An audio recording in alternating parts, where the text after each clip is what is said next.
que es la siguiente, y cuando ya va haciendo la desaceleración, ya va a pasar a la siguiente fase, que es pie en el piso, y empieza otra vez a repetir el ciclo, un pie y después el otro, hacer el otro ciclo de las otras, una que lleva 4 subfases y el otro que lleva las 3 subfases. Simultáneamente las van haciendo, pero un pie va haciendo la una mientras el otro va haciendo la otra fase. Esta es la marcha normal, siguiente. Entonces, por eso es importante el examen físico de la marcha, porque podemos ya ir pensando en ciertos diagnósticos con solo ver la marcha que está presentando el paciente. Desde que entra al consultorio ya estamos viendo la marcha, ¿sí? Entonces tenemos ciertos tipos de marcha, algunos ejemplos de marchas patológicas, como es la marcha en tren de Lemburg, la marcha de Pato, la marcha de la parálisis infantil, que tiene varias marchas, como es la marcha hemipléjica, la marcha agazapada, la marcha en tijera, y tenemos otra marcha en estepaje. La marcha en tren de Lemburg es una marcha que la podemos ver, es como, comúnmente le podemos decir que está cojeando un paciente. Entonces es una marcha con cojera o también puede conocerse como una marcha claudicante, que se puede ver en pediatría, pues en la displasia del desarrollo de la cadera, cuando es unilateral. Y la marcha de Pato es que se ve en la displasia del desarrollo de la cadera bilateral. Y luego, pues, la parálisis infantil, pues, cerebral infantil, que es un síndrome de diferentes grados, dependiendo del daño cerebral que puede tener el niño, y va dando este tipo de parálisis, que se manifiestan en ciertas marchas, como la marcha hemipléjica, la marcha agazapada o agachada, y la marcha en tijera, que son las piernas cruzadas, que van caminando como con las piernas cruzadas. Luego está la marcha en estepaje, que es una marcha que se ve cuando hay una lesión en el nervio peroneo-lateral, que se da esta marcha conocida como estepaje. Bien, entonces solo ven estas marchas y ya pueden ir viendo alguna patología. Luego pues vamos a empezar a mencionar lo que les decía, que íbamos a ir cefalocaudal, analizando los signos clínicos más comunes que podemos ver en la ortopedia pediátrica. Entonces tenemos las escleróticas azuladas, que son un signo clínico típico de la enfermedad de la osteogénesis imperfecta, que es una enfermedad en la cual se le conoce también como niños de cristal, que los huesos se les rompen con mucha facilidad, y esto se debe a que tienen una deficiencia en la síntesis del colágeno tipo 2. Entonces los huesos son unos huesos muy frágiles y sufren fracturas muy frecuentes. Entonces un signo clínico que nos puede ayudar a sospechar esta enfermedad es ver las escleróticas azuladas. Siguiente. Vamos a hoy a hablar del hombro, siguiente. El hombro, pues como recuerden, pues un recuerdo anatómico, nada más cómo está formada la articulación del hombro, siguiente. Esto ya pues ya lo estudiaron en otras materias. Entonces tenemos una causa de dolor del hombro, es el manguito rotador del hombro, que está formado por estos músculos, por el músculo supraespinoso, infraespinoso, por el músculo teres menor, y también está formado por el músculo subescapular. Entonces todos estos músculos se insertan con un tendón conjunto, parecido como todos estos dedos, y es causa común de dolor. ¿Sí? Entonces muchas veces esto se lesiona por dolor, por algunos deportistas, por ejemplo, los que lanzan pelotas de deporte, los pitchers, pueden lesionarse, y se puede explorar de esta forma. Se pone atrás el paciente puede estar sentado en una silla y se pone el examinador atrás del paciente y hace esta maniobra hacia atrás, el antebrazo, el brazo por el codo, y acá pues se palpa donde se inserta, y ahí generalmente puede sentir dolor. Bien. Pase la siguiente, por favor. Otro es, pues, otro signo del hombro que podemos ver es el signo de la charretera, que este se ve en la luxación del hombro.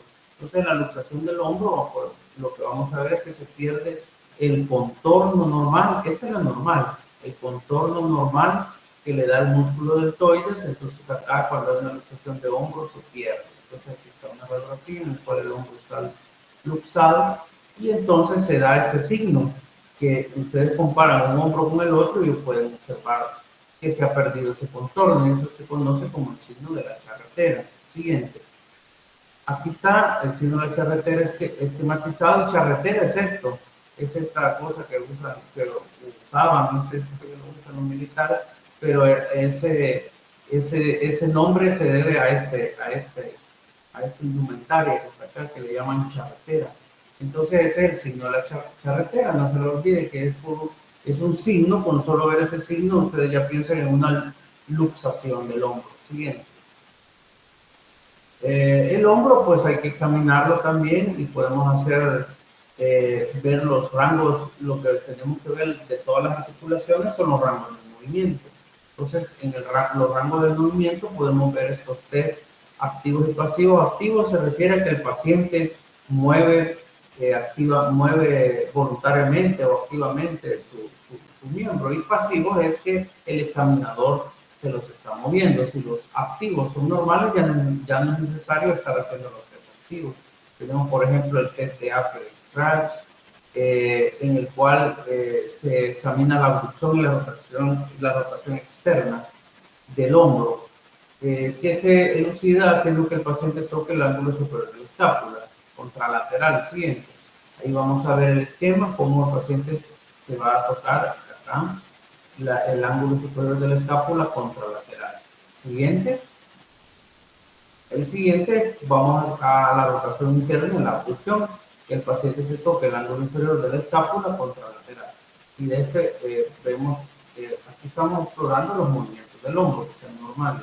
Normalmente se haya en amplitud, que se logre tocar y que no haya dolor. Siguiente. Y también los rangos de movimiento, completamente todos los movimientos del hombro, hay que ponerlos a ser activos del paciente. Siguiente. Tienen que ser completos y sin dolor. Otro signo que podemos ver en la región del hombro es este signo de la escápula elevada o el signo de la escápula alata. Aquí podemos ver cómo esta escápula está más elevada y esta escápula está en lo normal. Entonces, eso es un diagnóstico de la enfermedad de Sprengel. Siguiente. Y lo podemos elucidar de esta manera, poniendo al paciente a que haga presión como empujando la pared, y entonces la escápula alata se pone mucho más que la escápula normal. Aquí podemos ver que esto se traduce como el diagnóstico de la enfermedad de Sprengel, o escápula alata o escápula elevada. Bien, vamos ahora a hablar del codo. Siguiente, el codo, pues la articulación de bisagra que ustedes ya conocen, conformada por 3 huesos. Siguiente, vamos a hacer la inspección del codo. Aquí vamos a empezar a hablar del término valgus y varus. Valgus se refiere a que una extremidad se está alejando de la línea media. Entonces la extremidad acá se está alejando de la línea media, y normalmente en los hombres hay un valgus del codo de 5 grados, en las mujeres hay de 10 a 15 grados, un valgus normal. O sea que las mujeres tienden a tener más valgus del codo que los hombres. Eso es normal, pero hasta estos grados. El ángulo es, digamos, esta letra L que está acá, este ángulo que está aquí, ese es el ángulo que se mide. Y se conoce también como ángulo de acarramiento, que es como llevar un balde, acarrear un balde, adopta de esta forma. Y aquí está el ángulo. Este ángulo se trata con estas líneas, y ese es el ángulo normal de acarramiento o valgus normal, de 5 grados en hombre y 15 grados en mujeres. Si es más de eso, ya es algo anormal, que se conoce como cubitus valgus. Siguiente. Vamos a ver el cubitus valgus. Aquí está el cubitus valgus, como mencionaba, ángulos más superiores a los normales que estábamos mencionando. Y comúnmente en pediatría se ve esto cuando hay ha habido como una secuela de fractura del cóndilo lateral del húmero, porque el cóndilo lateral del húmero, entonces el cóndilo lateral del húmero es, acá lo que hay es cartílago de crecimiento. Entonces al dañarse el cartílago de crecimiento, se va dando un crecimiento anormal. Lo podemos ver mucho más el cúbito valgus. Siguiente. La otra deformidad que se conoce es lo contrario, que es el cubitus varus. Este, como le mencionaba, valgus se refiere a que la extremidad se aleja de la línea media y el varus, y el varus es una deformidad que la extremidad se va acercando a la línea media. Hace para allá el valgus y cuando hace para acá el varus. Y eso es conocido como una deformidad en escopeta, simulando esto también, eso se conoce. Entonces, este cubitus varus, este es mucho más frecuente, se ve mucho más frecuente que el cubitus valgus. Y generalmente porque se da por una secuela de la fractura supracondilia del húmero, que es una fractura, pásame la anterior, para ver una radiografía. Aquí en esta radiografía, aquí les mencionaba que era el cóndilo lateral. Pues la fractura supracondilia, entonces aquí está el cóndilo lateral y aquí el cóndilo medial. Entonces fractura supracondilia quiere decir arriba de estos cóndilos. Entonces es una línea de fractura que se da acá. Entonces esa línea de fractura rompe acá y daña todo el cartílago de crecimiento del húmero distal. Entonces esa fractura da el cubitus varus.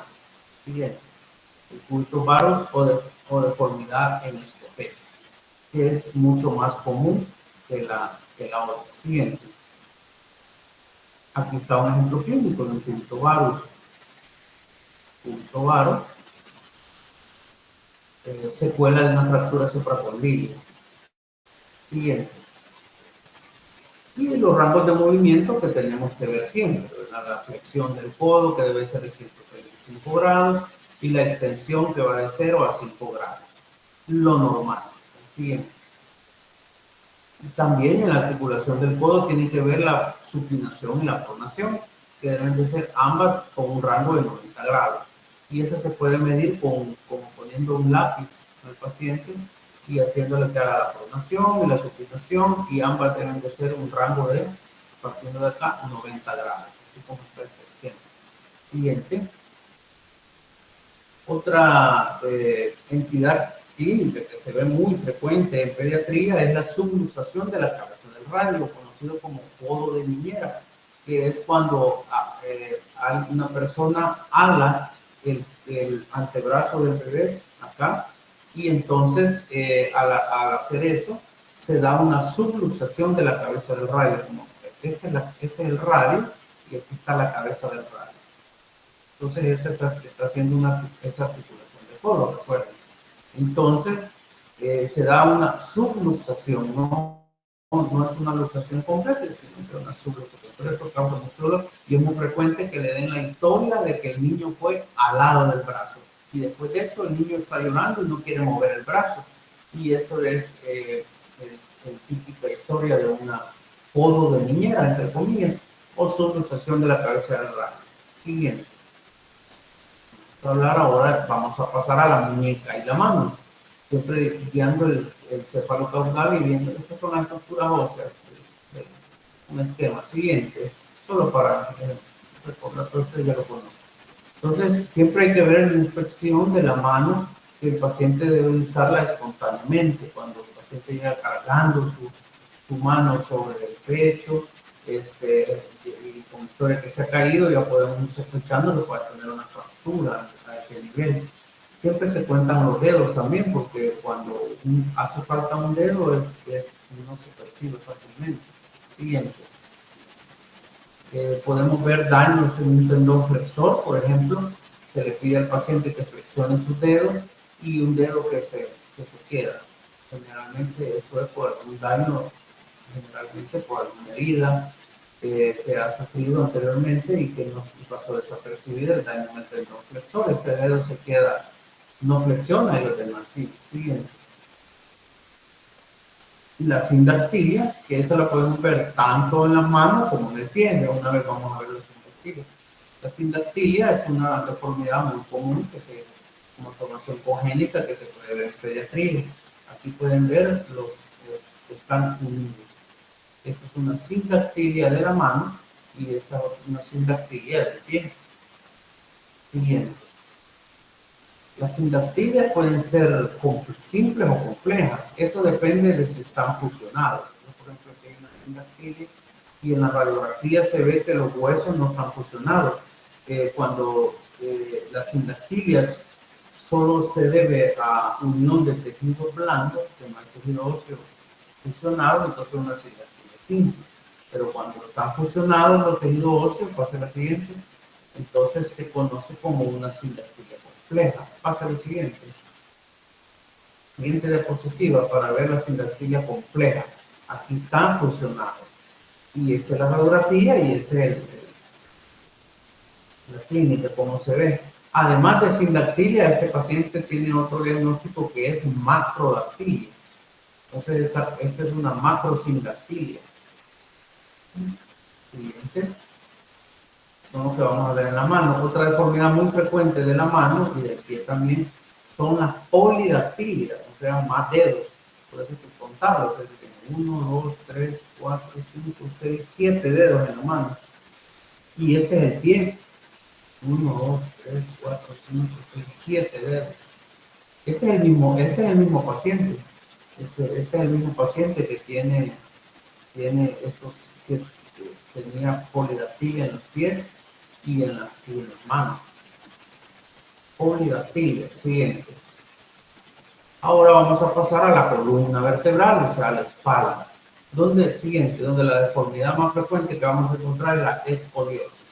Entonces la escoliosis, pues, es normalmente la columna tiene sus curvas normales, ¿se las recuerdan?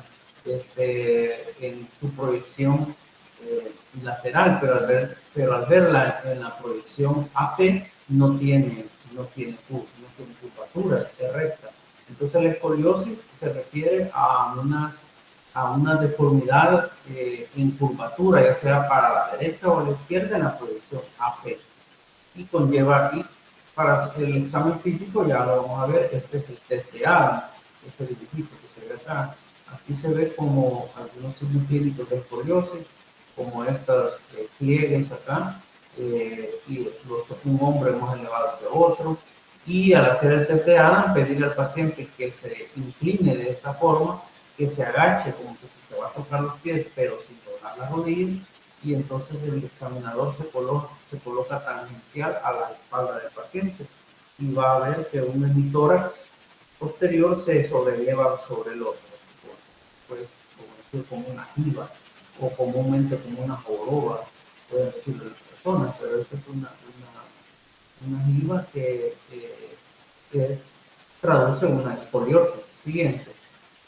Aquí vamos a ver, este paciente generalmente se ve lo más común en adolescentes.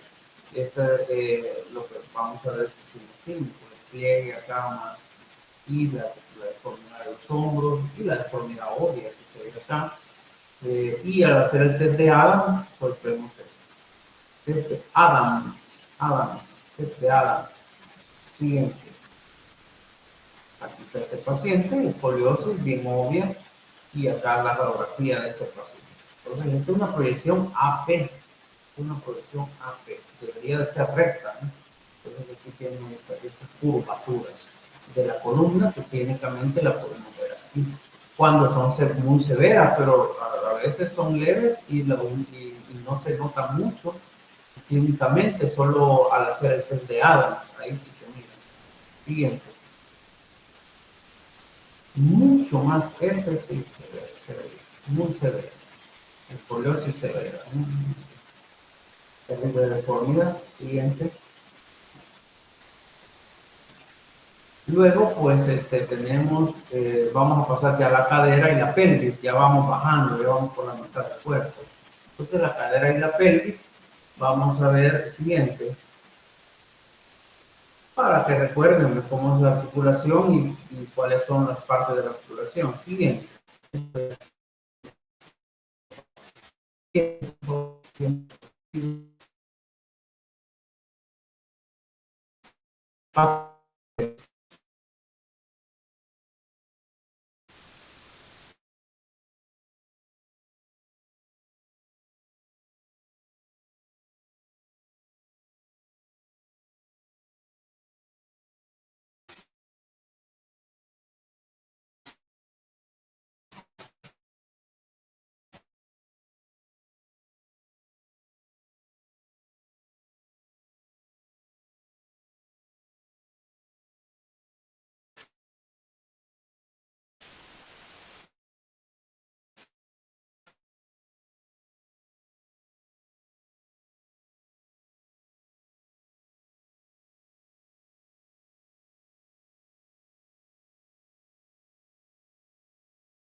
Es que se perdió la conexión, dice.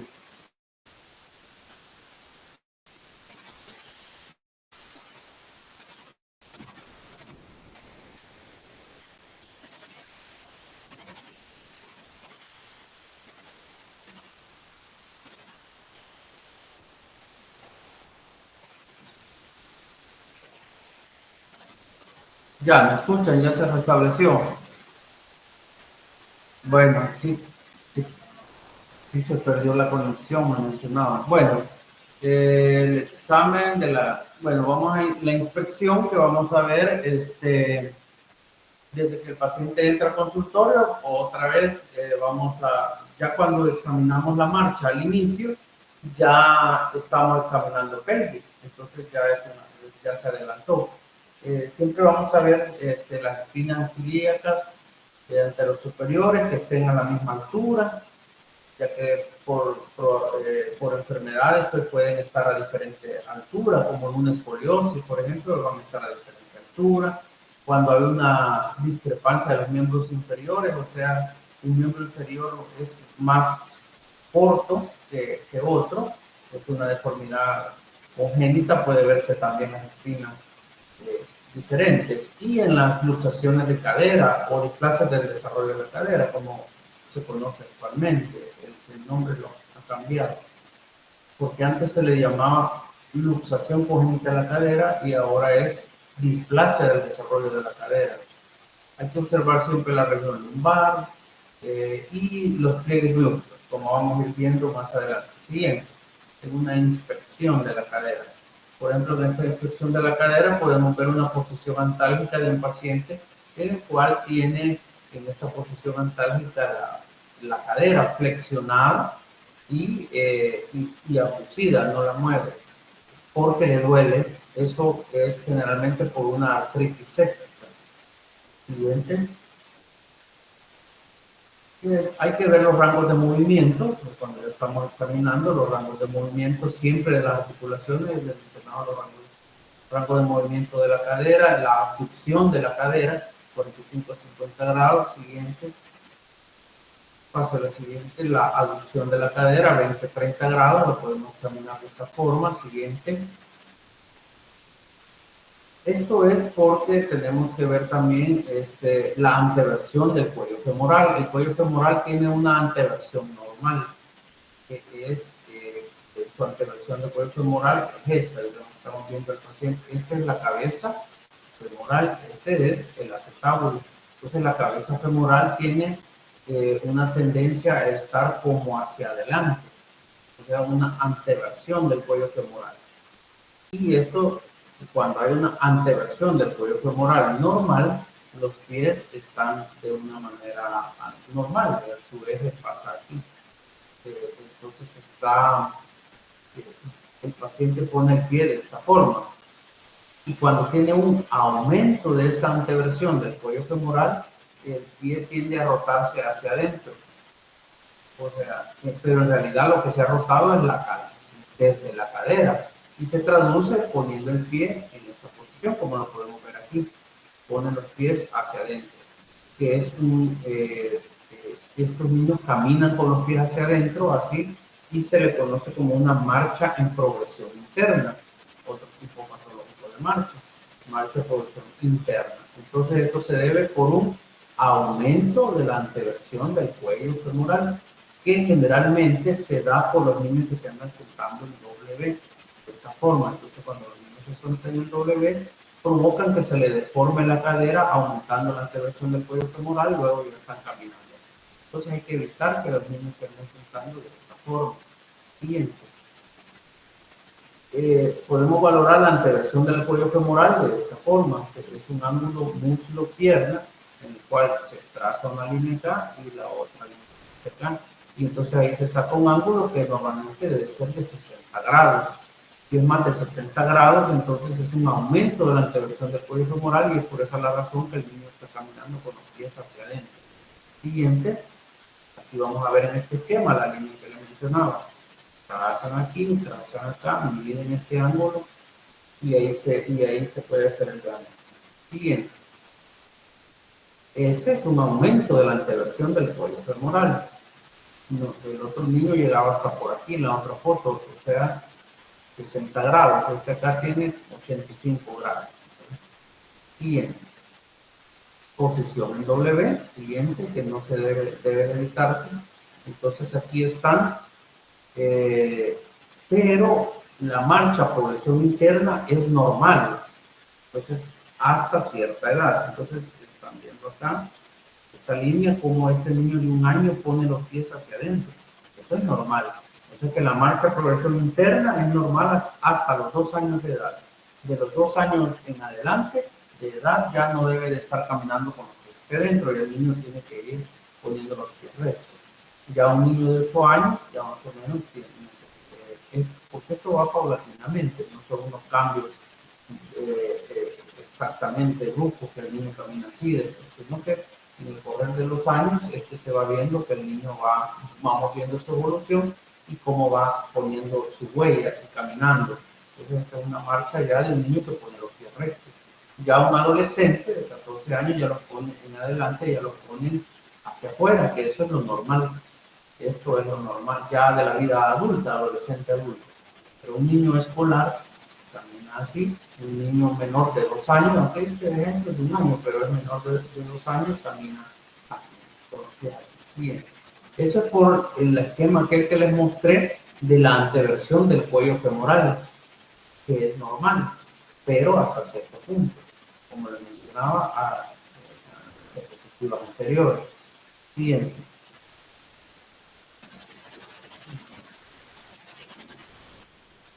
Otra, en la cadera siempre puede ser elucidar este signo, que es la maniobra esta maniobra de Thomas, en el cual se flexiona la cadera, y al hacer esto no tendría que sobreelevarse de la camilla la cadera sana, pero cuando esta cadera tiene, por ejemplo, un dolor, puede ser por una artritis séptica, lo más común, entonces se sobreeleva, como está en el esquema, se sobreeleva de acá el miembro inferior contralateral.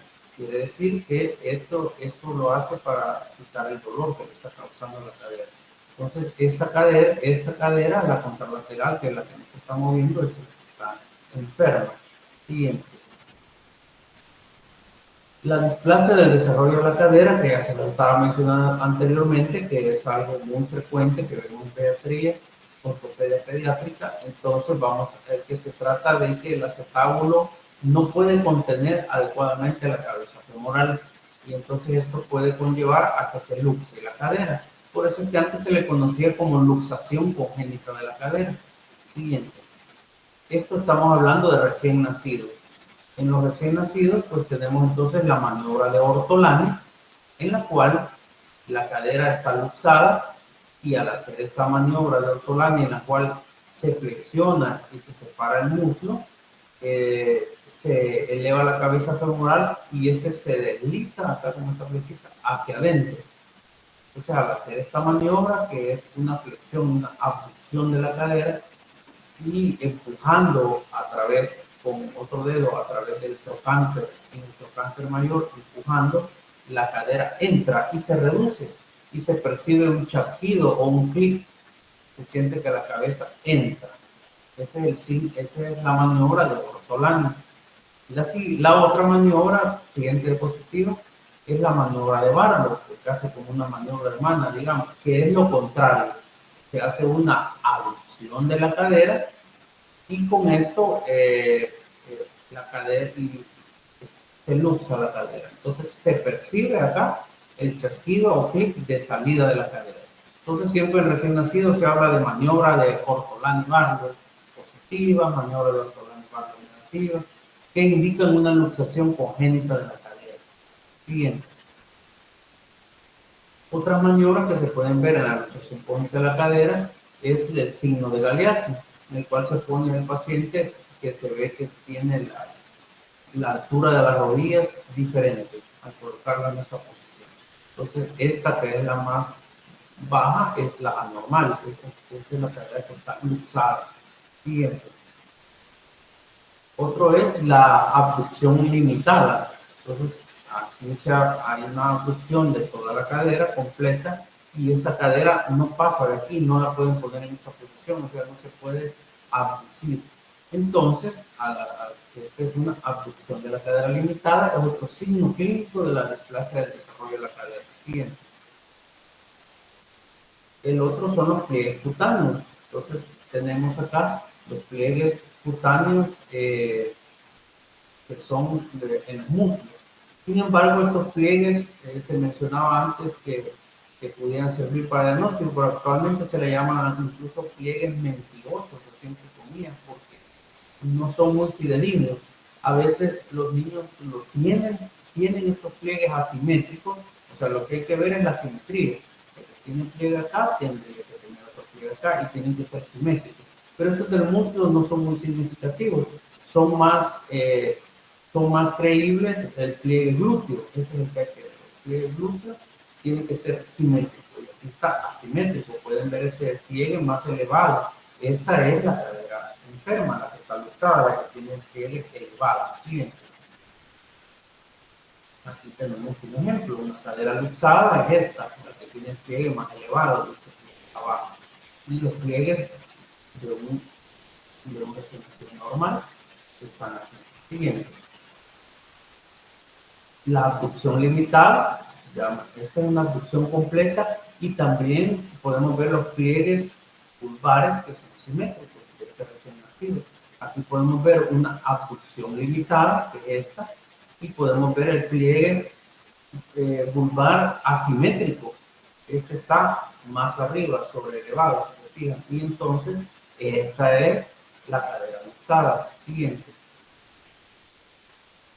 Luego, pues ya en niños mayores, porque esos son signos de recién nacidos, porque el paciente ya nace con esa deformidad. Entonces, pero a veces el diagnóstico se pasa por alguna razón que no debería de ser y el niño llega hasta que camina. Entonces vamos a tener lo que ya mencionábamos, las marchas anormales.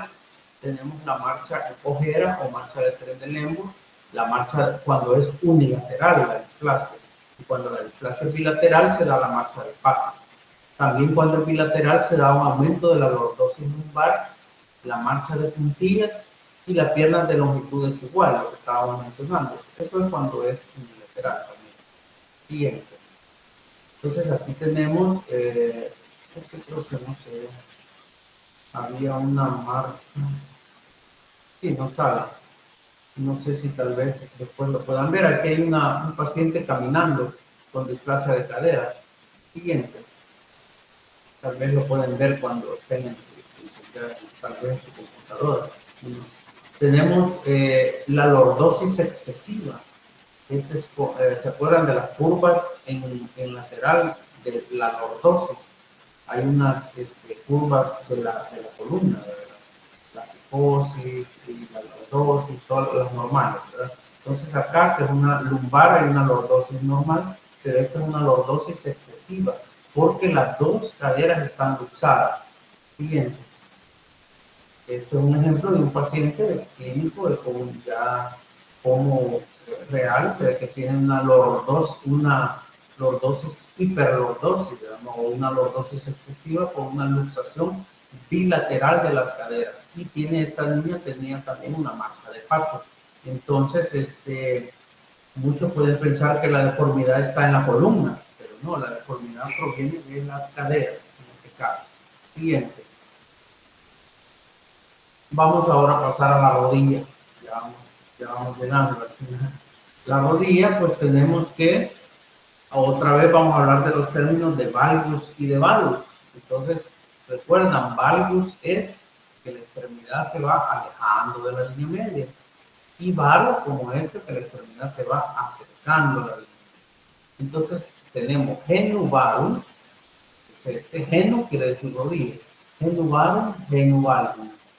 Eso es lo que sucede. Y algunos genu recurvatum que no salió así. Pero las que más, lo patológicas son estas. Genu valgus, genu valgus. Aunque a veces es normal hasta ciertas edades, como vamos a ver. Siguiente. Entonces, vamos a hablar del genu valgum ahorita. Entonces, el genu valgum vamos a medir la separación intermaleolar. Al medir esta separación intermaleolar tiene que ser lo normal hasta 7. Ya de 8 en adelante estamos hablando de un genu valgum. Siguiente. Entonces vamos a poner al paciente así en una mesa para examinarlo. Examinarlo de pie, genu valgum, o le conocen como piernas en X también. Entonces medimos maleolo interno, de maleolo interno acá, la distancia, porque el genu valgum eso es rodillas juntas, tobillos abiertos. Entonces aquí tenemos el genu valgum. Y aquí traje un externo que usábamos en una tutoría. Bueno, entonces aquí está, vamos a medir aquí la distancia que tiene que ser de 8 a 7, hasta 7 lo normal. Ya de 8 en adelante es un genu valgum anormal, porque hay edades en que el genu valgum es normal. Ya vamos subiendo eso. Los niños abajo de los 2 años pueden tener un genu valgum hasta los 2 años. De los 2 años en adelante hace un genu valgum hasta los 7 años. Ese genu valgum desaparece y ya las piernas ya están rectas. Pero ese genu valgum tiene que ser hasta 7 lo más. Si ya tiene más de 7, o sea 8 en adelante, ya es considerado patológico y entonces hay que dar el tratamiento. Siguiente. Este es el otro, el genu varum. Este es el genu varum. Lo contrario es el genu valgum, rodillas separadas, tobillos juntos. Lo contrario. Esto, como se mide, es, bueno, técnicamente es obvio, es un niño menor de 2 años que tenga este arqueamiento es normal. Ya un niño mayor de 2 años en adelante tiene que tener las piernas un poquito rectas y hasta con valgos, con genu valgum, justo lo que estábamos mencionando. Siguiente. Esta es la radiografía del paciente anterior, que es la causa más común del genu varum, es la enfermedad de Brown, que se traduce en una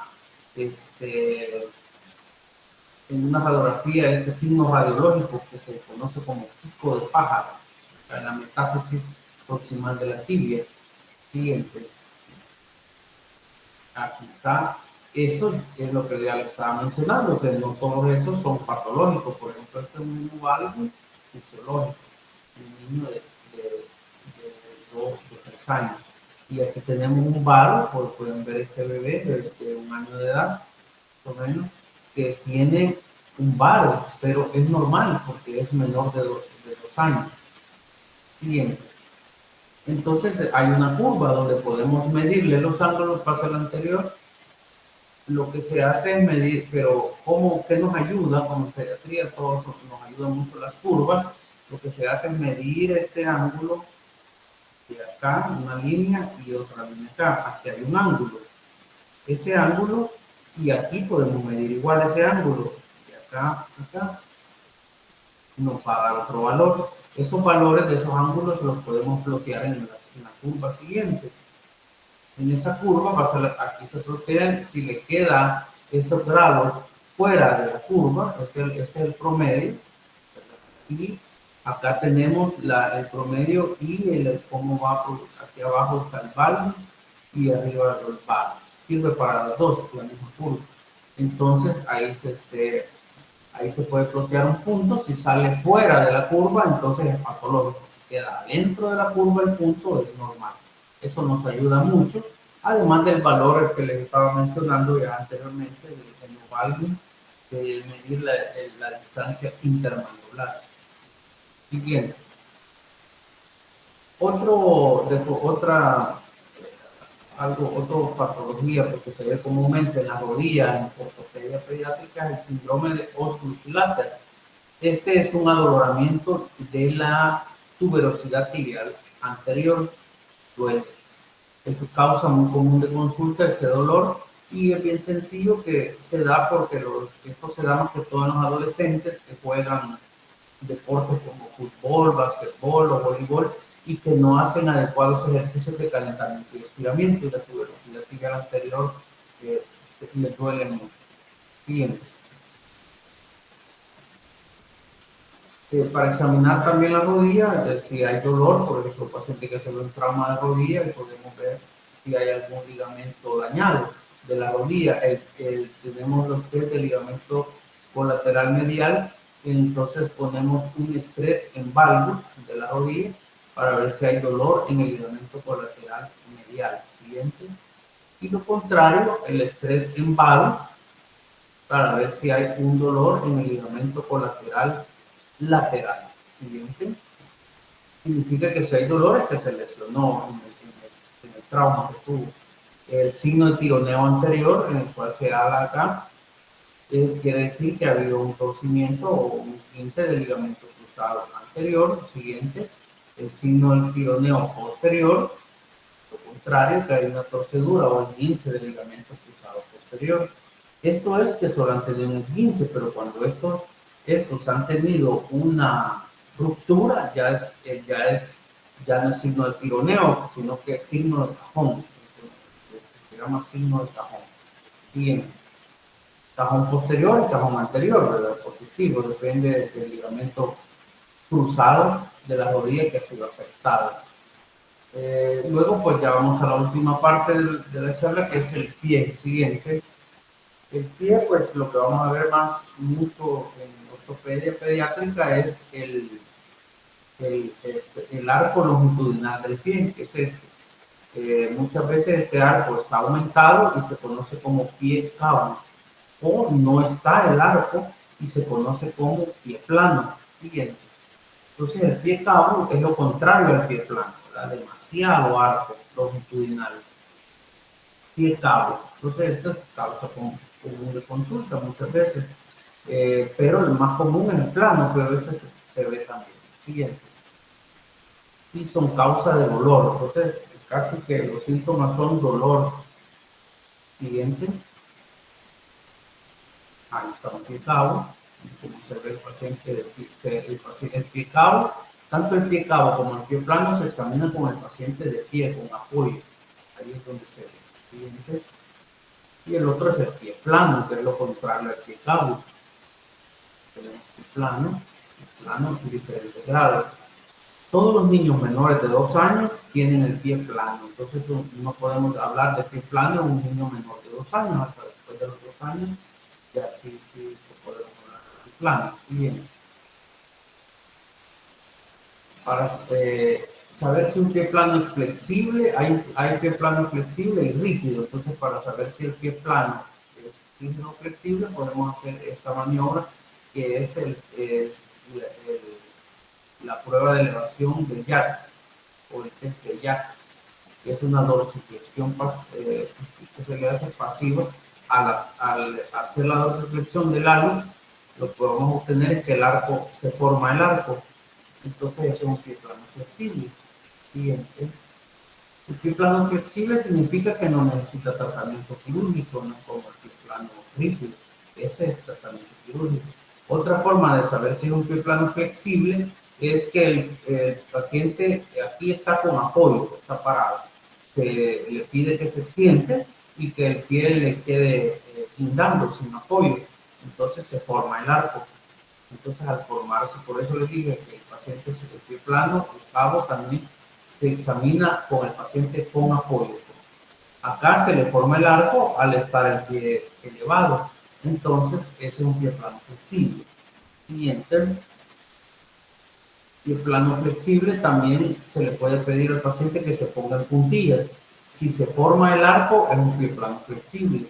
Si el arco no se forma, es un pie plano rígido, como en este caso. El pie plano, además de no tener el arco longitudinal, el pie plano va acompañado de un valgus de retropié. Valgus de retropié, perdón, ¿se acuerdan? Otra vez esos términos. Valgus, la extremidad, aquí está la línea media, se aleja de la línea media. Entonces tiene un valgus de retropié. Bien.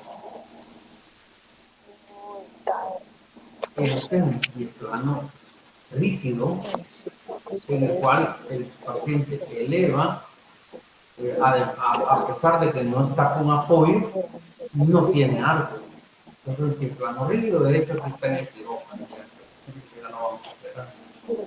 Todas estas fotos que le he puesto, todos son casos reales de nosotros, casos que hemos tenido a través de los años en el Hospital Bloom. Siguiente. Estos son los grados de pie plano. Esta es la huella normal. Lo que se hace, antes lo que hacían era que lo llenaban de tinta el pie al paciente y lo paraban en un papel y quedaban dibujadas las huellas, como los recién nacidos, en los neonatos que les hacen los plantares. Pues lo mismo, pero acá le decían podograma. Ahora se pueden parar en un podoscopio, se llama, que es un juego de espejos, y entonces uno le puede ver bien la huella al paciente. Y entonces, esta es la huella normal. Esta es una huella de pie plano grado 1, que tiene un poquito de formación de arco. Pie plano grado 2, que absolutamente no se ve nada. Todo está completamente plano. Y el pie plano grado 3, que además de estar todo plano, tiene esta prominencia ósea, que esta es la cabeza de la astraga, lo que está ya tendiendo a subluxarse en su articulación con el navicular. Y el pie plano grado 4, esta es la huella, que es una huella que se le conoce también como pie en mecedora, como una pata de mecedora que solo tiene apoyo en medio, adelante y atrás no tiene apoyo, como la pata de una mecedora. Paso en el anterior, como aquel niño que estaba en el quirófano. Paso en el anterior, es un pie plano grado 4.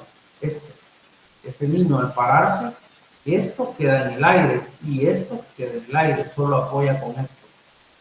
Pie en mecedora. Siguiente. Y el otro causa muy común de consulta es el pie equinovaro, que se ve mucho en la pediátrica, que es este pie. Este está rígido, esto no lo pueden enderezar así. Este es un recién nacido, ya nacen con el pie así torcido, pie equinovaro. Si no se le da tratamiento a este niño que está acá, así camina, de esta forma. Este es el pie normal y camina con este pie, y así camina. Andan caminando. Este es el pie equinovaro, pero este desde que nace. Equino es porque no apoyan el talón como digamos, los equinos, simulando como un caballo que es equino, por eso se le llama equino. Varo, porque está en varos. Todo el pie, si se fijan, está en varos. Entonces es un pie equinovaro. Se le conoce, muy común que cada 1000 niños, uno viene con pie equinovaro. Creo que termina el siguiente y si no, pues aquí finalizamos. No, hay otro ejemplo de equinovaro que es muy común en África, pero nosotros acá también. Siguiente, no sé si tienen alguna duda.